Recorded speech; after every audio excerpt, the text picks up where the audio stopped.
Bonjour. Ici, on va entamer donc quelque chose de fondamental pour toute la mathématique et pour de nombreuses matières telles que les matières scientifiques ou même l'informatique parce qu'elle est notamment ancrée fortement au niveau des aspects informatiques. En fait, ce que je vais parler par là, c'est l'aspect de l'algèbre des structures, qui est une partie des mathématiques, hein. Les mathématiques, ça s'écrit avec S à la fin. Pourquoi? Parce que on dénombre plusieurs types de mathématiques. J'avais déjà expliqué qu'il y avait la mathématique linéaire, la mathématique, euh, l'algèbre, l'algèbre des structures telles que maintenant je vais aborder, hein. La géométrie analytique dans le plan, géométrie analytique dans l'espace, la géométrie plane, la géométrie dans l'espace. Bref, les mathématiques, c'est tout un ensemble de domaines qui apportent des vérités mathématiques dans des branches bien, bien définies. Si on aborde l'espace, ben on va étudier la géométrie spatiale. Maintenant, si on met un repère x, y, z dans l'espace et qu'on en fait des équations, ben, là, à ce moment, on a dans la géométrie analytique dans l'espace. Vous voyez que on peut décortiquer, tout comme la mécanique se décortique, tout comme la physique se décortique, tout comme la mécanique peut se décomposer en cinématique, en dynamique, en statique, et encore, on peut encore subdiviser. Donc, la mécanique des fluides, la mécanique, enfin bref, il y a beaucoup de types de mécanique, énormément de mécanique, hein. Et l'étude des visseries, des vis, proprement parler, ben c'est, je veux dire, un domaine bien spécifique de la mécanique.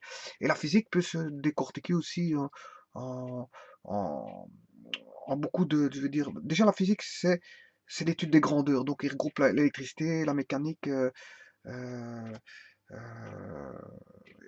la physique regroupe tout ce qui est l'étude de grandeur, c'est-à-dire qu'on retrouve en sciences. Et donc les domaines scientifiques sont énormes, et donc on peut décortiquer. Donc les mathématiques peuvent se décortiquer en une multitude de branches spécifiques, dont une est fondamentale, c'est celle que je vais voir maintenant, qui est l'algèbre des structures. Euh, mais il faut commencer par les bases, parce que si on n'a pas le concept ancré, je veux dire, euh, au départ, ben, les mathématiques semblent un petit peu, je veux dire, au niveau de l'écriture et des concepts, semblent, je veux dire, un petit peu abstrait. Et je dirais même pas abstrait, incompris, parce que quelque chose d'abstrait, on peut le rendre concret. On peut le rendre concret par euh, euh, divers voies et moyens pour faire voir les choses abstraites. Il y a moyen. Par des formes, hein, par des graphiques, par des lettres, par des nombres, par des valeurs, etc. etc. Donc ce qui est abstraction, on peut le rendre plus ou moins concret et en comprendre les tenants aboutissants de l'abstraction. Voilà. Par contre, quelqu'un qui ne comprend pas les écritures mathématiques propres à l'algèbre des structures, eh bien, il ne comprendra pas beaucoup de choses au niveau des autres mathématiques parce que l'algèbre des structures je veux dire, euh, est, est une base mathématique importante pour comprendre beaucoup d'aspects mathématiques dans d'autres branches des mathématiques. Voilà. Donc, l'idéal, c'est de faire de l'étude de l'algèbre des structures. C'est ce qu'on fait normalement dans les écoles primaires en voyant les euh, diagrammes sagittal. Diagramme sagittal qui est un diagramme. Sagittal, je crois que ça veut dire flèche. Diagramme sagittal. Attention que sagittal, ça s'écrit avec deux T, hein. Sagittal. Donc, diagramme sagittal, c'est des correspondances avec des flèches. Voilà. Voilà. Ce sont des diagrammes sagittal avec des flèches. Bon, mais c'est pas ça que je voulais dire. Ce que je voulais dire,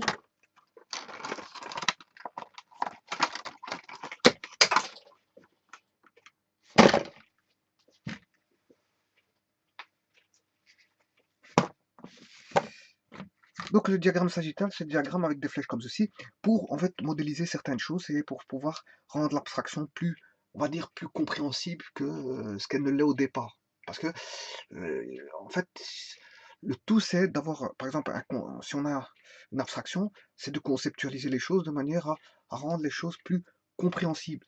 Et c'est pour ça que je dis que l'algèbre des structures, bon, va formaliser beaucoup de choses, beaucoup de concepts, notamment dans diverses mathématiques qui sont autres que l'algèbre des structures. Mais il faudra aborder l'algèbre des structures pour comprendre beaucoup de choses dans divers domaines des mathématiques.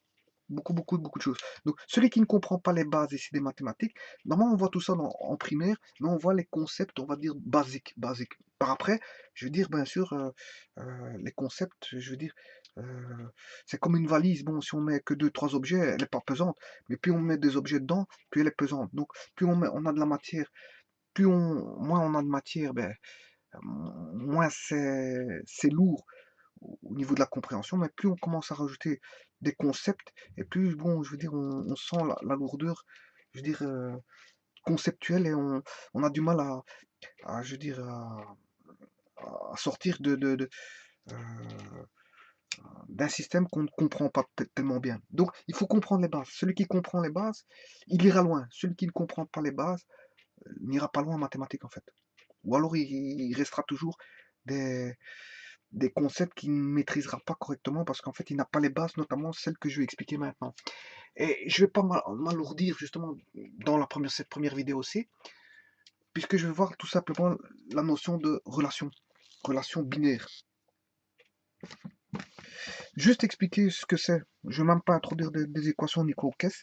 Et je vais faire par vidéo, on va dire restreint, par temps restreint, de façon à ce que justement les concepts ne soient pas trop lourds, hein, et que on puisse avancer, je veux dire, pas à pas, pour arriver, je veux dire, à un stade où vous allez voir très clair par rapport à ces bases. Mais celui qui ne maîtrise pas ces bases-là, mais il ne verra pas très clair dans beaucoup de choses. Bon, donc ici, je vais étudier ce que c'est que la relation binaire. Bon, chose qu'on voit en primaire, mais comme je l'ai expliqué, mais je reviens un peu là-dessus, mais je veux dire,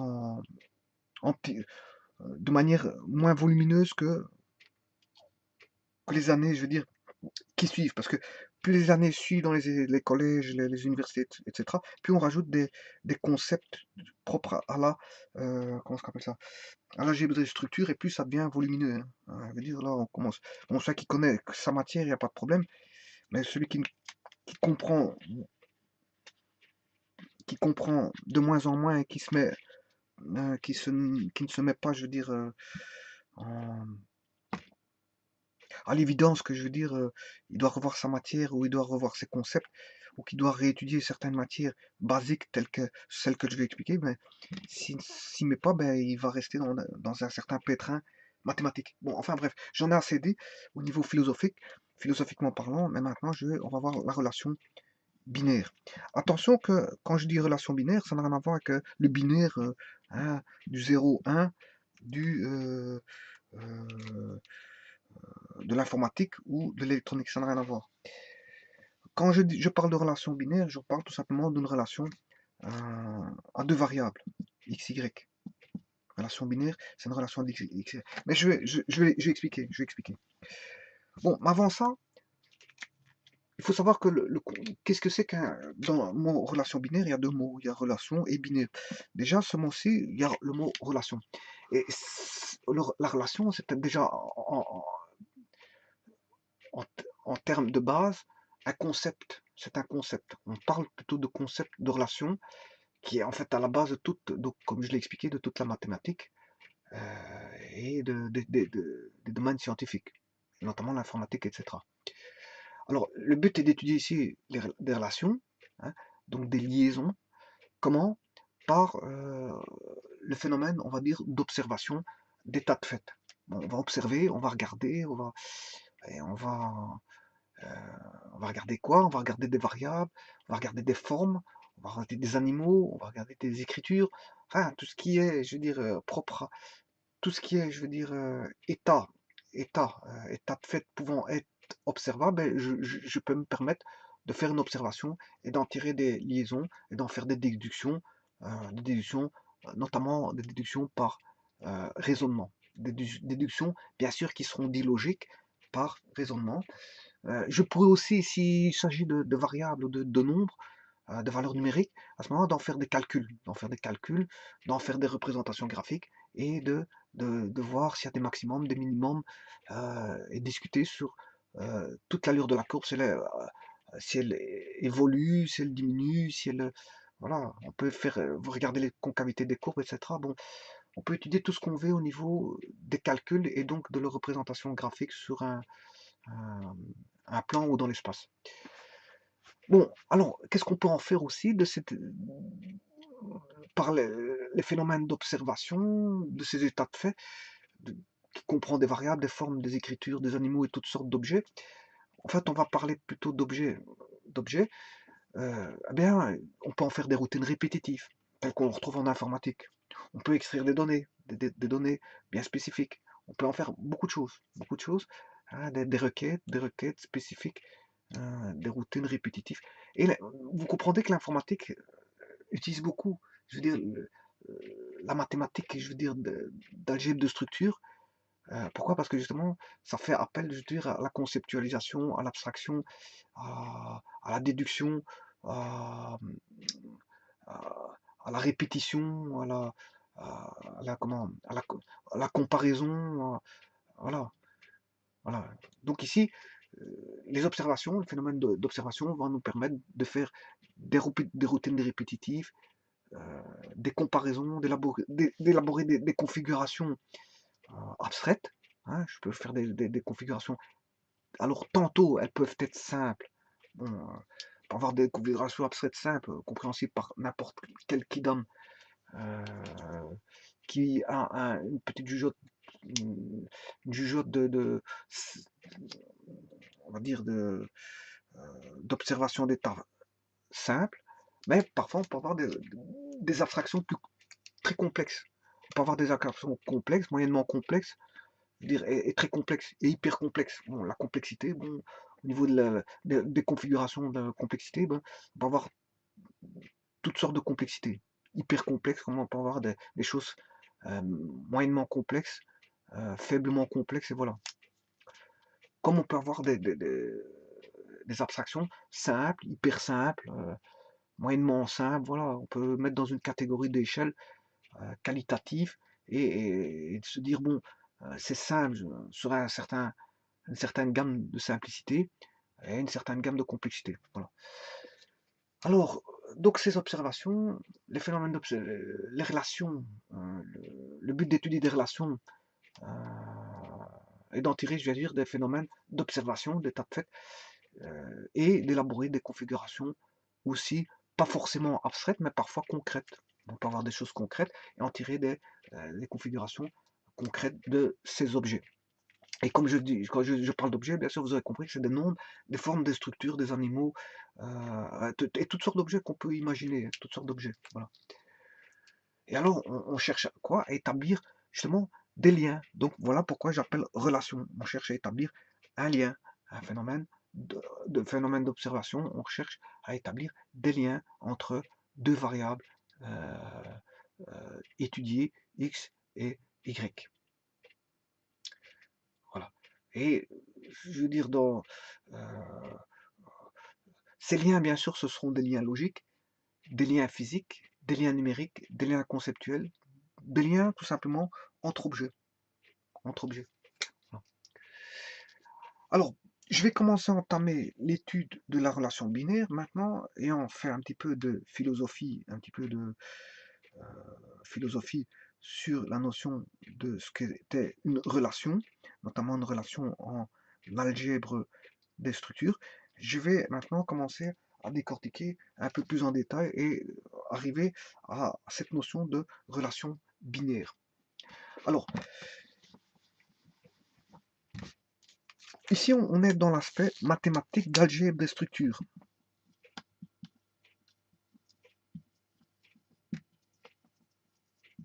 Autant dire que, bon, pour la conceptualisation, bon, peu importe comment je vais encadrer mes nombres, comment je vais les englober, comment je vais englober mes nombres. Parce que englober les nombres en mathématiques se fait généralement par, on va dire, ce qu'on appelle une patatoïde. Une patatoïde qui est un ensemble fermé. Bien sûr, un élément peut pas être, je veux dire, sur la corde fermée, mais voilà. Tout élément qui est à l'intérieur appartient à l'ensemble. Et tout élément qui est extérieur n'appartient pas à l'ensemble. Et il n'y a pas de frontière. Hein. Enfin, soit il est inclus, soit il est exclu, mais il n'y a pas de frontière. C'est pas que on peut en mettre un ici qui peut être aussi bien à l'intérieur à l'extérieur. Voilà, c'est pas possible. Et donc, on met une patatoïde. Patatoïde, pourquoi? Parce que ça ressemble à une patate. Un ensemble, c'est représenté par une patate. Donc, on va globalement mettre les dessins, les nombres, les variables dans une patatoïde. Alors que ça, c'est en mathématiques, parce qu'en informatique, c'est plus le cas. En informatique, en fait, comment ça se passe en informatique? Bien sûr, j'aurais pu le mettre dans un cercle. Hein. Bon, on peut le mettre dans un cercle, mais généralement, ce qui est utilisé en mathématiques, c'est la patatoïde, pour la notion de conceptuel d'ensemble. Voilà. Et bien sûr, on nomme un ensemble. Un ensemble, on le nomme par une lettre majuscule, grand A. Il y avait des autres appellations auparavant. Hein. Voilà.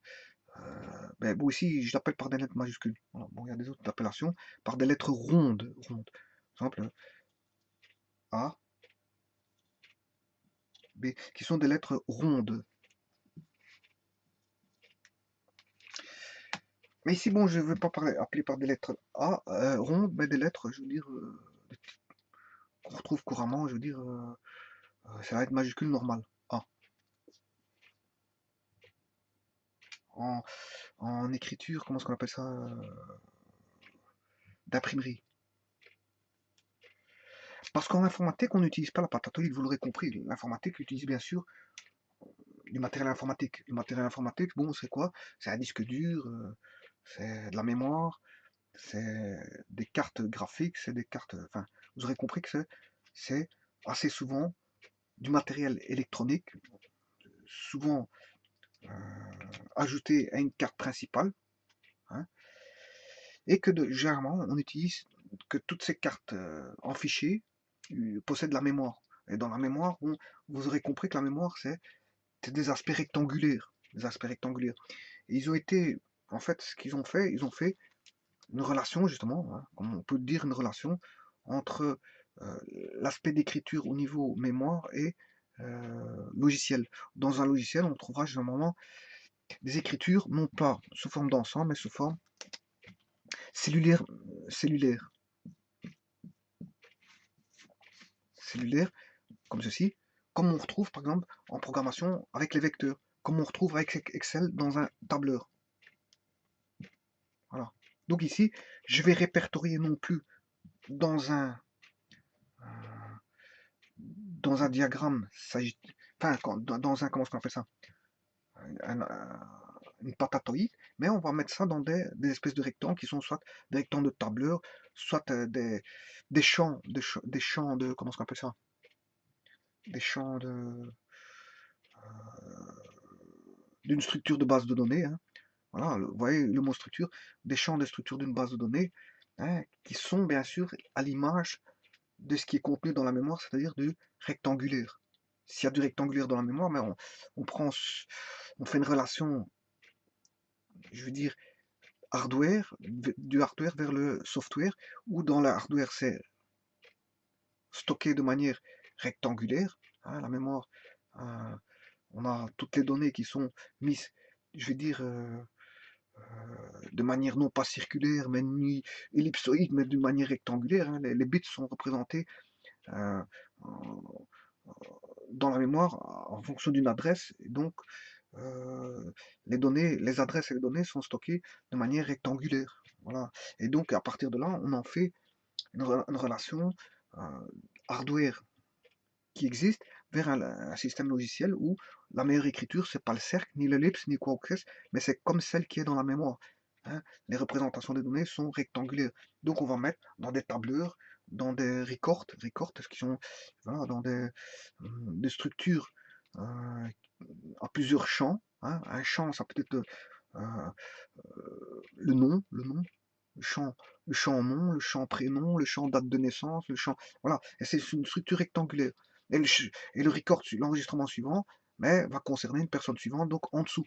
Et s'il est en dessous, ben, on voit bien que tout est rectangulaire, tout est posé. Donc les tableurs, tout est rectangulaire. Et donc les relations qu'il faudra établir par l'informatique, mais ce sont des relations, on va dire, non pas sous forme de patatoïde, mais sous forme de rectangle. Donc si on fait, on met tout dans un vecteur, mais le vecteur il est rectangulaire. Bien sûr, on peut avoir des vecteurs carrés, hein, voilà.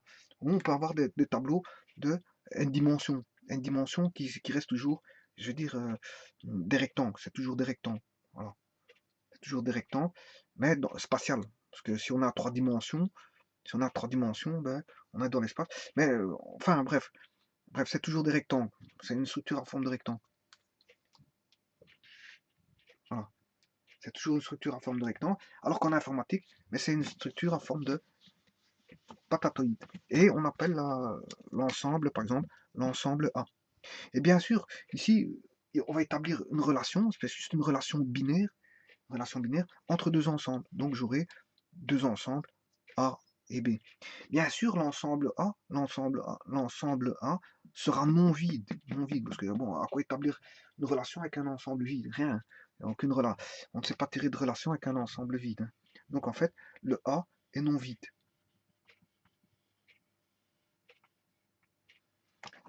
Voilà.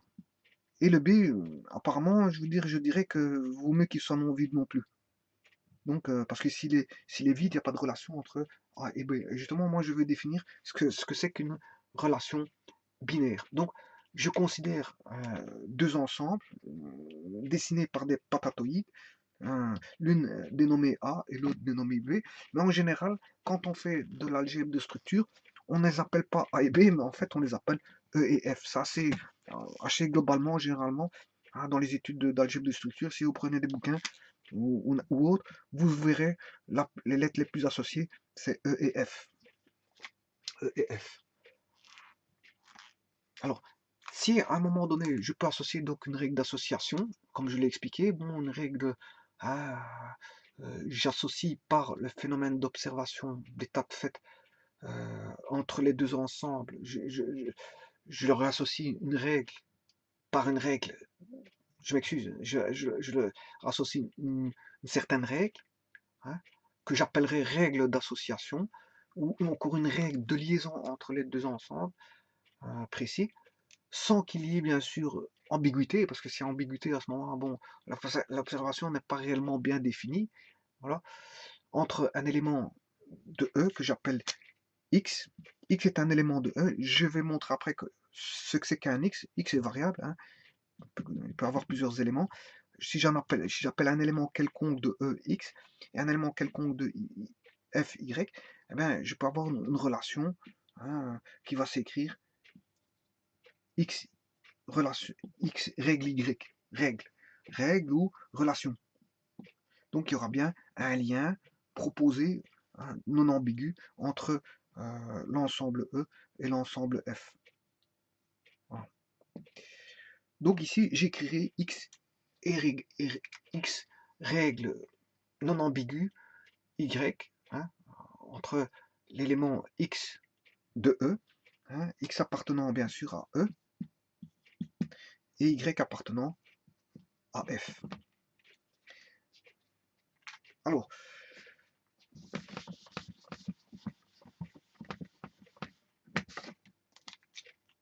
donc j'associe, je peux associer, vous voyez le mot association, associer c'est une liaison en fait. Et ici c'est plutôt une liaison dans le sens d'une règle d'association par l'entremise d'un phénomène d'observation concret bien sûr, hein, ou un phénomène d'observation d'un état de fait qui est de structure abstraite. Alors, je vais... donc je peux associer à l'ensemble E un X et un Y. Donc j'aurai X, j'ai une relation entre X et Y. Voilà, là j'ai une relation. Donc on définit alors une relation de E dans F, de E dans F, ou de E vers F. Là j'ai une relation de E dans F, ou une relation de E vers F. Voilà. Et la relation, comment elle s'écrit? Ben, elle va s'écrire, la relation va s'écrire de E vers F. On sait bien que c'est une relation de E vers F qui fait correspondre à X, la relation Y. Ça veut dire que on définit une relation de l'ensemble E vers l'ensemble F. Bien sûr, E étant non vide, F étant non vide. Une relation dite binaire. Pourquoi? Parce qu'elle fait intervenir deux éléments, X, Y. Voilà une relation binaire. Donc c'est une relation entre deux éléments. Voilà. Voilà. Je crois que j'ai défini assez simplement pour ne pas rester trop, ne pas étendre ces concepts de manière à ne... Je vais faire intervenir d'autres concepts pour bien comprendre convenablement les choses, mais je vais en arrêter ici. Je vais m'arrêter ici pour cette vidéo parce que pour éviter, je veux dire, d'embrouiller les personnes. Sachez qu'une relation binaire, c'est une relation entre deux variables dans laquelle je prends un X appartenant à un ensemble et un Y appartenant à un ensemble et j'établis une relation, bien sûr, une relation, je veux dire, non ambiguë, concrète, une relation par rapport à une règle déterminée, voilà, une règle déterminée non ambiguë. Voilà, et on écrit ceci par la relation, je prends un élément de X, hein, relation de E vers F, je prends un élément de X et je m'établis une relation Y. Je ferai un exemple par après, quand je verrai d'autres concepts. Ça viendra. Voilà. Mais ici, c'est juste, j'ai défini juste la notion de relation binaire. Relation binaire. Voilà. Donc, on définit une relation binaire, c'est une relation de E vers F. Une relation est dite binaire car faisant intervenir deux éléments X, Y et dans lequel, ici, R est la règle d'association entre X et Y. Voilà, je vous remercie beaucoup.